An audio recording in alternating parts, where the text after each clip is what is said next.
غازہ کے معصوم، لاچار اور بے بس ماں باپ، بے آسرا بیواؤں، سہاگنوں، نومولود بچوں، خاص طور پر وہ معصوم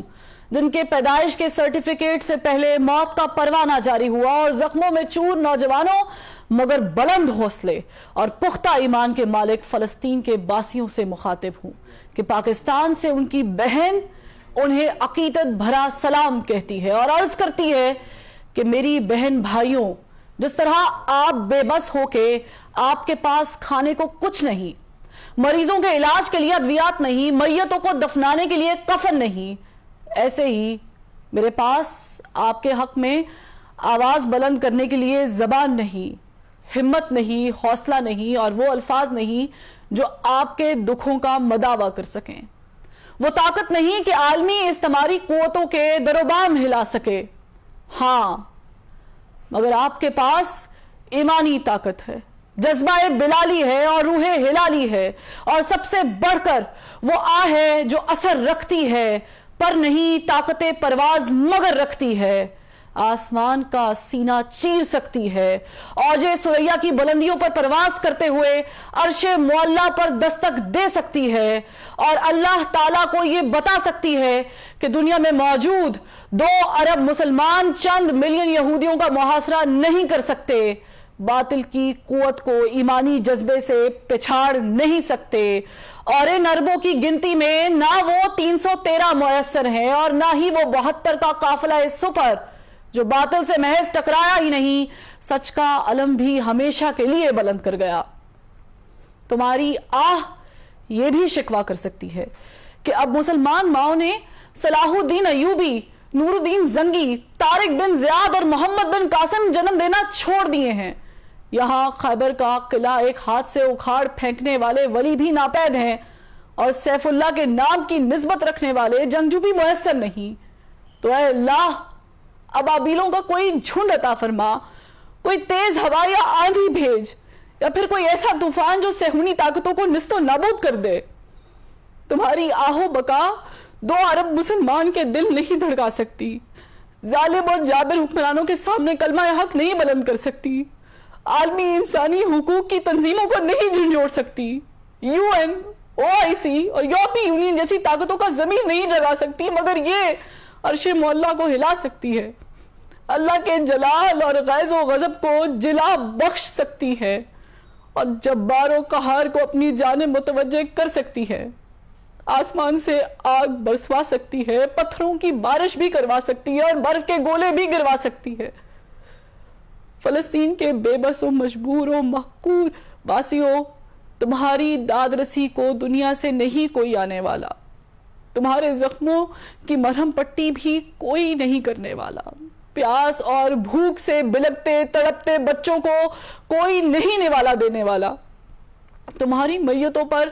کوئی کفن بھی نہیں ڈالنے والا، تمہارے اسکول، اسپتال اور پناہ گاہوں کو بھی دنیا کا کوئی معتبر نہیں محفوظ بنانے والا، غرض اس دنیا میں کوئی بھی نہیں تمہارا رکھوالا، کیونکہ اس دنیا کے ٹھیکے داروں کو ڈالر کی بھوک ہے، بارود کے کاروبار کی فکر ہے، عالمی مراسم اور دنیا میں اپنے وقار کی فکر ہے، سپر پاور کے اتحادی ہونے اور ان سے دوستیاں نبھانے کی پرواہ ہے، اور محض اپنی جان کی فکر ہے۔ اے فلسطین کے باسیوں، ہم نے اپنے ایوانوں میں مذمتی قراردادیں پیش کر دی ہیں، عالمی اداروں میں بھی زبردست احتجاج کیا ہے، ریکارڈ ملین مارچ کیے ہیں، سیو غازہ، نو وار اور فری پیلسٹائن کے نعرے بھی بلند کیے ہیں، اور یہی وہ سب کچھ ہے جس کے لیے ہمارے آقا ہمیں اجازت دیتے ہیں۔ وہ استعماری طاقتیں جن کی ہم کٹ پتلیاں ہیں، اس سے آگے کچھ کرنے کی ہمیں اجازت نہیں دیتی، کیونکہ ہماری آنکھیں ڈالر کو ترستی ہیں اور ہمارے دل امریکہ، کینیڈا اور برطانیہ کے ویزے کے لیے دھڑکتے ہیں، اور ہم عالمی پابندیوں سے ڈرتے ہیں، کیونکہ ایک جانب IMF نے ہمارے پاؤں میں زنجیریں ڈال رکھی ہیں تو دوسری جانب یورپی یونین میں GSP+ کا سٹیٹس ہمارے ہاتھوں میں ہتھکڑیاں ڈالے ہوئے ہے، تو سب سے بڑھ کر کے فیٹف کا ہتھوڑا ہمارے سروں پر منڈلا رہا ہے کہ ادھر ہم نے اپنے آقاؤں کی ذرا حکم عدولی کی اور ادھر عالمی پابندیوں کے نام پر ہمارا بھرکس نکال دیا جائے گا۔ ہمیں ڈیفالٹ ڈکلیئر کر دیا جائے گا, ہمیں اچھوت قرار دے دیا جائے گا اور دنیا ہمارا بوائکٹ کر دے گی, کیونکہ ہمارے جسم پر قید ہے, جذبات پہ زنجیریں ہیں, فکر محبوس ہے, گفتار پہ تعزیریں ہیں, اپنی ہمت ہے کہ ہم پھر بھی جیے جاتے ہیں. زندگی کیا کسی مفلس کی قبا ہے جس میں ہر گھڑی درد کے پیوند لگے جاتے ہیں. اے فلسطین کے باسیوں, آج ہماری حالت افریقہ میں معصوم بچے کے فوٹو اتارنے والے کیمرامین کیون کارٹر جیسی ہے, کہ جس نے موت کا شکار ہوتے اس بچے کی محض تصویر بنانے کا انتظار کیا اور اس کے لیے گدھ کو اس کا جسم نوچنے دیا. مگر میرا سر شرم سے جھکا جاتا ہے کہ اس فوٹوگرافر نے غیرت کھا کر بعد ازاں خودکشی کر لی تھی, مگر ہم میں اتنی بھی ہمت نہیں. ہم دیکھ رہے ہیں کہ بڑی بڑی ٹانگوں اور چونچ والے گدھ ہمارے معصوموں کا جسم نوچ رہے ہیں اور ان کے مرنے کا انتظار بھی نہیں کر رہے, اور ہم ان گدھوں کو وہاں سے ہٹانے اور تمہیں بچانے کے لیے کچھ بھی نہیں کر رہے. یہ گدھ تمہارے اسپتالوں پر بارود برسا رہے ہیں, یہ اسکولوں پر میزائل داغ کر انہیں کھنڈرات بنا رہے ہیں, اور یہ پناہ گزین کیمپوں پر بمباری کر کے تمہاری نسل پر زمین تنگ کر رہے ہیں. یہ تمہیں فلسطین سے نکل جانے کے لیے زبردستی مجبور کر رہے ہیں, اور اگر تم اپنے وطن میں رہو گے تو یہ ایٹم بم یا فاسفورس برسا کر تمہارا نام و نشان مٹا دیں گے. ہم ان کے ارادے بھانپ رہے ہیں, ان کی باتیں سن رہے ہیں اور ان کی حرکتیں بھی نوٹ کر رہے ہیں. حیرت کی بات یہ ہے کہ ہمارے پاس ٹینک ہے, میزائل ہیں, راکٹ ہیں, بم ہیں اور بارود بھی ہے, مگر وہ جذبہ ایمانی نہیں ہے کہ باطل سے ٹکرا جائے. کبھی ہم میں بھی ایسے لیڈر تھے جنہوں نے دشت تو دشت دریا بھی نہ چھوڑے, بحر ظلمات میں بھی دوڑا دیے گھوڑے.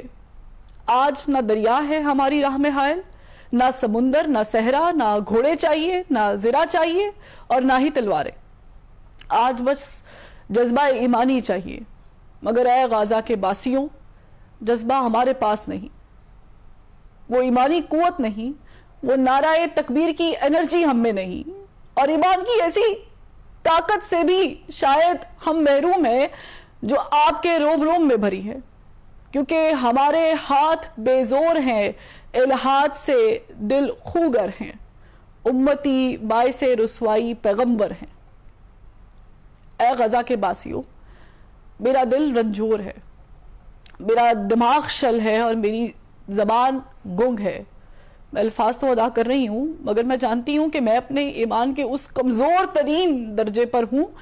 جب میں فقط دل میں برا مان سکتی ہوں, اس سے بڑھ کے کچھ نہیں کر سکتی. میں آپ سے ہزاروں میل دور بیٹھی فقط اشک بہا سکتی ہوں, اللہ کے حضور گڑگڑا سکتی ہوں, سجدوں میں آنسو بہا سکتی ہوں, رب کی بارگاہ میں التجا کر سکتی ہوں. اس سے بڑھ کر میرے پاؤں میں بیڑیاں ہیں,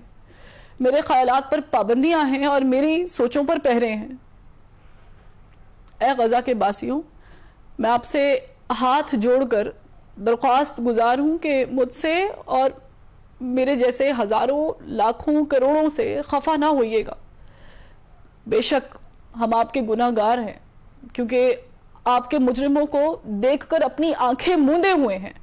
مگر ہماری مجبوری سمجھ کر معاف کر دیجئے گا. ہماری آپ کا مدد نہ کرنا آپ اپنی آزمائش سمجھ لیجئے گا, ٹھیک ویسے جیسے اللہ تعالیٰ فرماتا ہے کہ وہ اپنے پیاروں کو آزماتا ہے. اس لیے ہمیں اپنی آہوں میں شمار نہ کیجئے گا اور اللہ سے ہماری شکایت بھی نہ کیجئے گا. آپ کے معصوم جو شہید ہو رہے ہیں ان سے اللہ کی ملاقات ہوگی, دنیا میں ان پر کیا بیتی اس پر بھی بات ہوگی. خدا را اپنے معصوموں کو تلقین کیجئے گا کہ وہ اللہ سے ہماری شکایت نہ کرے, بلکہ اللہ سے یہ درخواست کرے کہ وہ ہمارے جیسے کمزور ایمان والوں کو طاقت عطا کرے, کیونکہ ہم بھولے ہوئے ہیں. ہم بھولے ہوئے ہیں کہ منفعت ایک ہے, اس قوم کا نقصان بھی ایک ہی سب کا نبی, دین بھی, ایوا بھی ایک, حرم پاک بھی, اللہ بھی, قرآن بھی ایک. کچھ بڑی بات تھی ہوتے جو مسلمان بھی ایک. آج اس تمہاری طاقتوں نے ہمیں تقسیم کر رکھا ہے. اپنے اپنے مفادات میں الجھا رکھا ہے، فرقہ بندی اور ذات پات میں منقسم کر رکھا ہے، کیونکہ وہ جانتے ہیں کہ جب تک ہم تقسیم رہیں گے اور ایک کے فلسفے سے دور رہیں گے تب تک وہ ہم پر حکمرانی کرتے رہیں گے، ہمارا خون بہاتے رہیں گے اور ہمیں جینے کی بھیک مانگنے پر مجبور کرتے رہیں گے۔ مگر اے غزہ کے باسیوں، میری آپ سے التجا ہے، میری آپ سے التجا ہے کہ چند روز، اے میری جان، فقط چند ہی روز ظلم کی چھاؤں میں دم لینے پہ مجبور ہیں ہم، اور کچھ دیر ستم سہ لیں، تڑپ لیں، رو لیں، اپنے اجداد کی میراث سے معذور ہیں ہم، لیکن اب ظلم کی میعاد کے دن تھوڑے ہیں، ایک ذرا صبر کے فریاد کے دن تھوڑے ہیں، ایک ذرا صبر کے فریاد کے دن تھوڑے ہیں۔